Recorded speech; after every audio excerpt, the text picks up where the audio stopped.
Welcome to Intersections. Today I want to introduce you to a friend of mine, somebody I've known for quite a while now, and that person is Jean Tansley. Jean Tansley, if you know anything about St. John's Citadel, you know that you almost say the two terms together, Jean Tansley, St. John's Citadel. We're going to find out what makes Jean tick and what her faith life is like in just a few minutes. Jean, I seem like I've known you for a very long time now, but there's a period of time before I met you that I don't know much about. Talk to me about home. Where was home? What was your family like? How many siblings did you have? What was school life like? What was church life like? All of that kind of stuff, wherever home was. Home for me was in Cottrell's Cove. And Cottrell's Cove is about 30 miles from Botwood. So I was actually born in Botwood because that's where the hospital was. That's where the hospital was. When I was born the second child of my parents. There are 6 of us. And when my father found out from the radio, baby girl born to Melba, and they had waited 9 years for the first one, which was a girl, and I was a girl. Dad almost threw the radio across the room because he wanted a boy. But I have 5 siblings. Now, before you go into the 5 siblings, that whole concept of the radio, and that's how he heard, that is common to that time in this province, right? Because so many of the men were away working. That's right. So where was he working? In the lumber woods or? I think he spent some time in the lumber woods early on, but my dad was a carpenter. Okay. So he was away, so during my growing up, he was not at home during the weeks. He'd be home in the winter and he'd spend that cutting wood and, right, hauling wood for the... And the interesting thing about the radio piece is that that's how messages were sent. Yeah. Right? Whether it was a death announcement or whether it was a birth announcement or other announcements of various interesting types that we've probably heard of. Well, we didn't have a road to the community till I was probably in grade 7 or 8, and we didn't have phones. So the radio was the only way you could get communication. Okay, we got that cleared up, a little bit of Newfoundland history. Now get back to those 5 siblings of yours. We all serve the Lord. Okay. Which is great. We grew up, I was going to say drag, but we went to church 3 times on Sunday. We had no car. Right. In the wintertime, I think we sometimes went in a horse and sleigh. Okay. But we went to church in the mornings, and we walked, came home for lunch, went back for Sunday school in the afternoon, and went back for the night's meeting, which could have lasted till 10:30 or 11. Absolutely. My siblings, none of them live close to me. So a couple live in Ontario, Nova Scotia, a couple in central Newfoundland. So we're kind of spaced out, so we've never been really close. Music has always been a part of who you are. Oh, yes. And from what I understand, a part of your family. My whole family, yeah. We'll talk about that. Well, my dad used to play the piano accordion in church. And I remember he ordered it and taught himself to play by lessons. And it just about drove my mother crazy. But he got there, so he used to play the piano accordion in church. So as we grew older, I know my 3 brothers, and I'm not sure my other 2 sisters played, but we all ended up playing the piano accordion in church, and I think all 6 of us played guitar.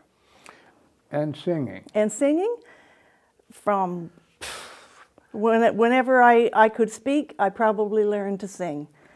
And we always sang whenever, as family members. There wasn't a lot of activities for us to take part in like now, sports and all that stuff.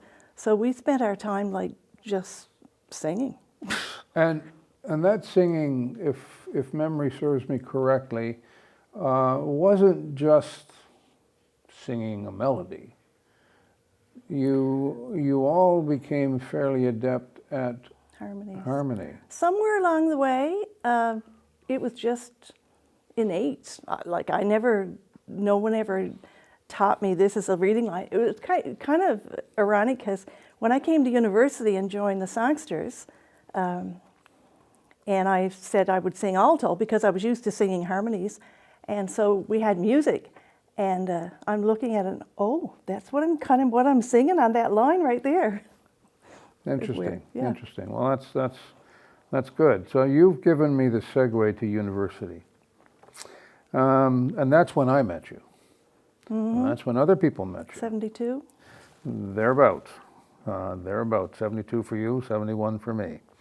And so help me understand and help our viewers understand a little bit about what you came in to study what?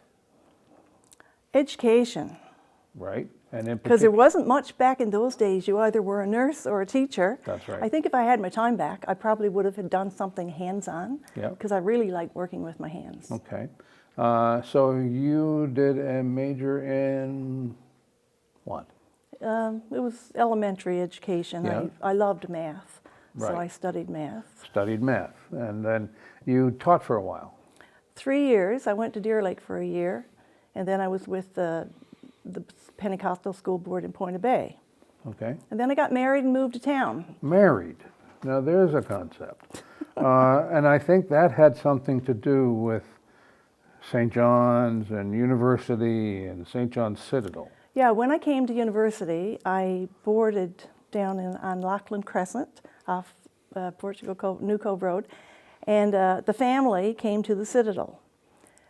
So I would get a ride with them each Sunday to the Citadel.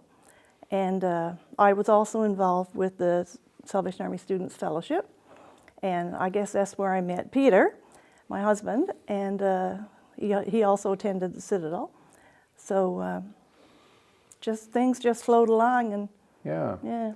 You met Pete and you decided he was it. or he decided I was it. Okay. I'm glad to see there was something mutual about that. That's good. You have talked a little bit about SASF and Salvation Army Students Fellowship, which was very meaningful to those of us in those Certainly days. was. And not just socially, right? It was big socially, Yes. but it was more than that. Yes.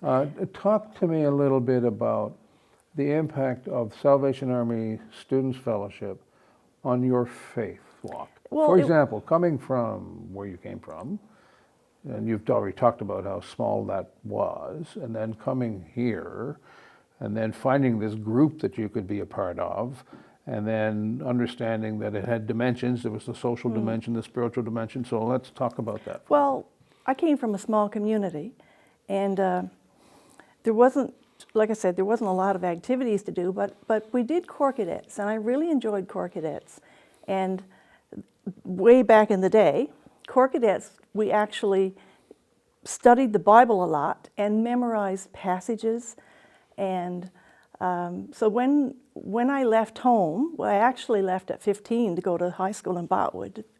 And when I left then to come to St. John's, I knew nobody in the city. It was like totally foreign. But I had memorized a lot of God's promises and knew that I brought him with me, or he led the way, however. So when I remember the first day going to university, I actually got lost. And and it was raining and all that. But it was a bit of an experience. It was a scary experience. But I discovered the Salvation Army Students Fellowship, and it became my family away from home.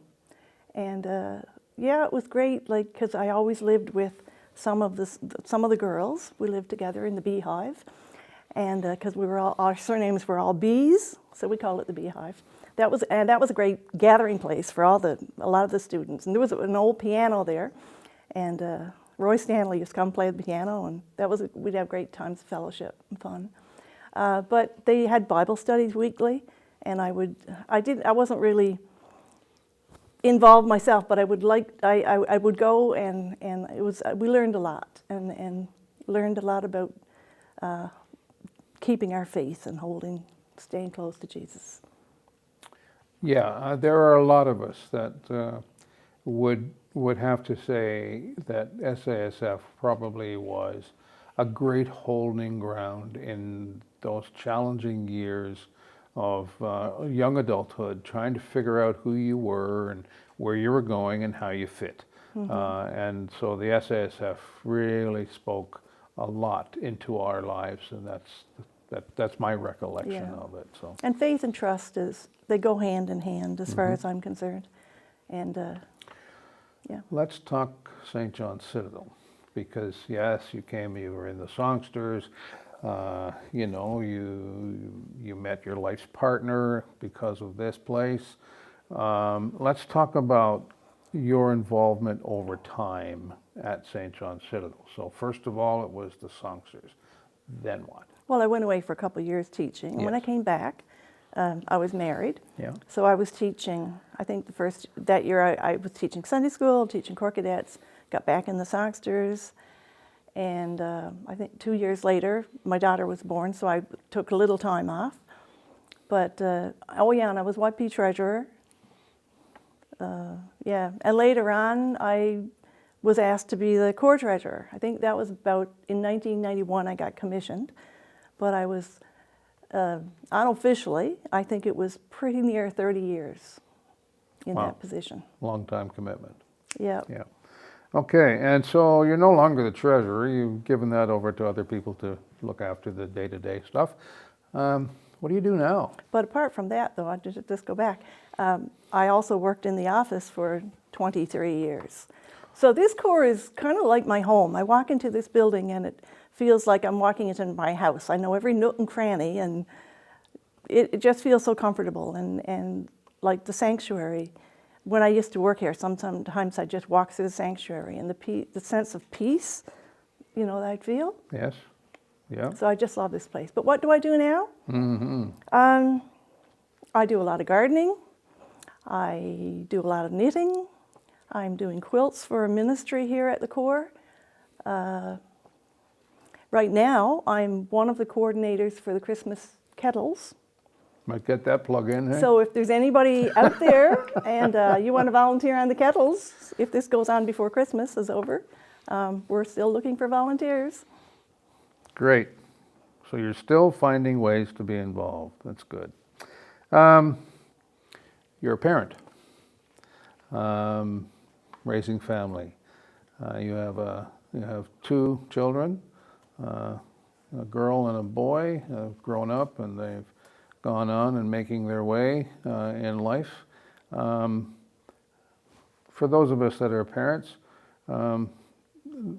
and trying to raise a family in a faith-based environment, that's a good thing, and we hope for the best along the way. Comes with its challenges, though. You want to talk a little bit about the challenge of raising children? Well, we raised our children bringing them to church and teaching them about God and Jesus and how He loves them, and tried to. They came up and did through corps cadets and the music programs, and we tried to instill in them that God is their friend and father, and He will always be there to support them. Yep. And you can only plant the seeds, and once they become adults and got their own minds, they're going to go their own way. So we just hope and pray that they go the way that we would like them to go. Well, I think there's an old, not an old verse, they're all old verses because it's an old book, and the whole idea of planting that seed and then leaving the rest with God. Yeah. And then you've done your job. We give them their wings, and where they fly is done your their job. choice. Good for you. Talk to me about how your concept of faith has changed and more matured. I'll use that word from all these years now that you've been on this journey. I mean, that there's a thing called childlike faith, right? Yeah. And then there's the thing called a mature faith. So how has that sort of happened for you? Well, I accepted Jesus into my life when I was 9 years old. We used to have young people's meetings after school. And I remember with a group of friends going and kneeling at the altar and asking Jesus into my life.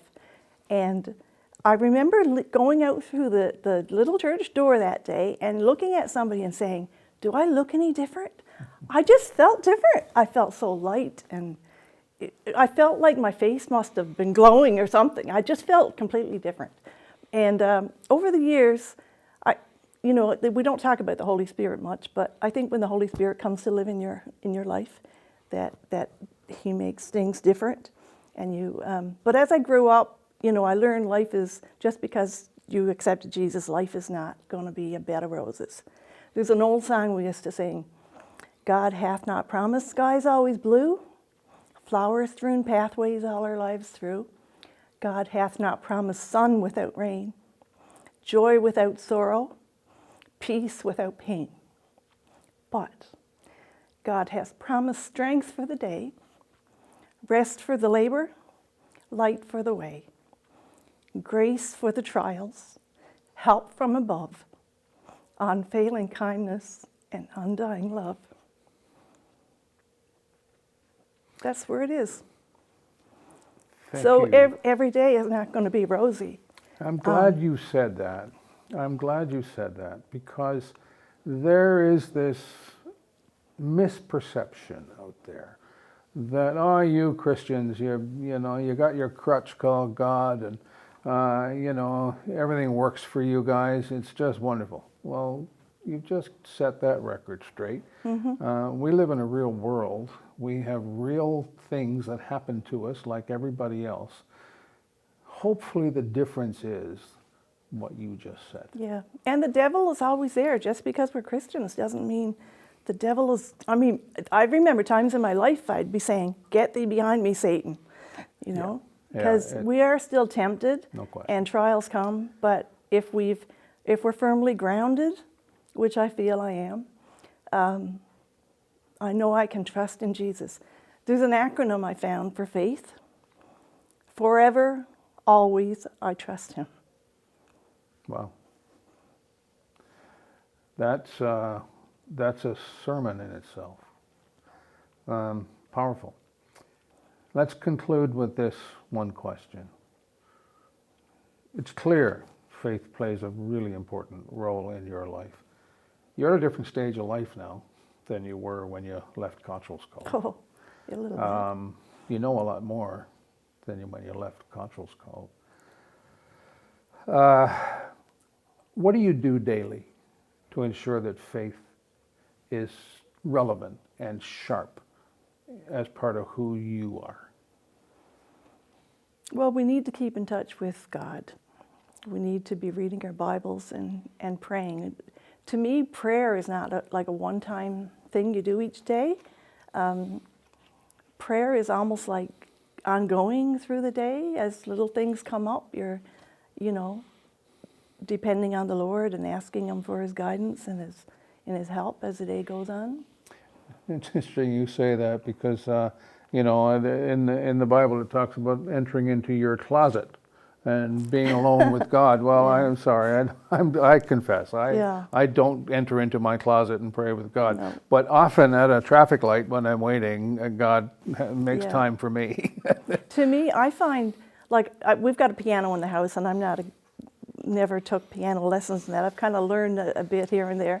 But I find sometimes I go sit at the piano and play some stuff out of a chorus book or whatever. And I like reflective songs. That really speaks to me. And yeah.